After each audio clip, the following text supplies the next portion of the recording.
இன்னைக்கு நம்ம செய்ய போகிறது பாலக்கீரை பொரியல். அதுக்கு ஒரு ஸ்பூன் நெய் போட்டுக்கோங்க. நெய் போட்டு கொஞ்சமாக கடுகு சீரகம் தாளிக்கிறது. பாலக்கீரையை நல்லா சுத்தம் பண்ணி கட் பண்ணி வச்சுக்கோங்க. கடுகு சீரகம் பொரிஞ்சதுக்கப்புறம்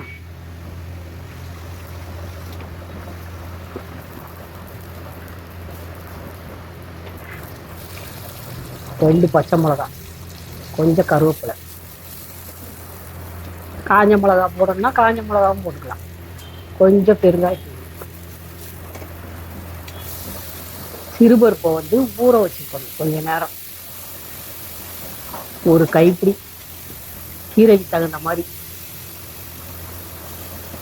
ஊற வச்சுட்டு அலசி அது சேர்த்து போட்டு வதக்கணும்.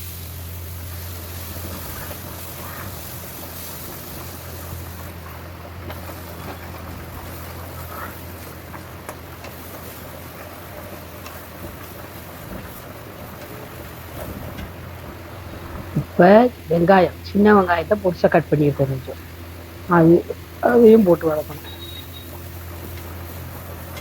ஏன்னா எண்ணெய் கம்மியாக ஊற்றிடுறதுனால அடிப்பிக்காமல் ஸ்லோவாக வச்சு கிண்டுப்பேன்.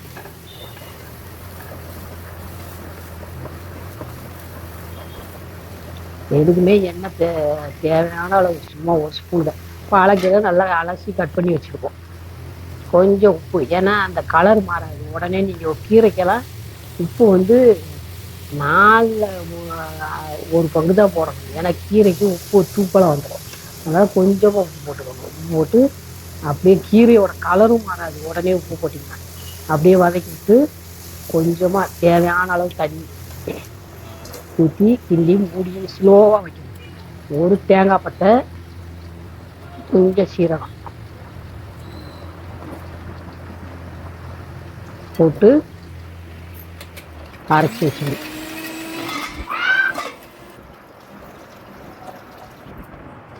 கீரை வெந்ததுக்கப்புறம், கீரை வெந்துருச்சான்னு பாருங்க. அதுக்கப்புறம் வெந்துருச்சான்னு பார்த்துட்டு அப்புறம் தேங்காவை போடுங்க. இந்த தேங்காவை ஜீரகம் அரைச்சி வச்சுட்டோம்ல, எப்பயுமே சமையலில் கரெக்டாக சேர்த்தோம்னா, எதை சேர்க்கணுமோ அதை சேர்த்தோம்னா நல்லாயிருக்கும். தேங்காவை போட்டு இறக்கியாச்சு.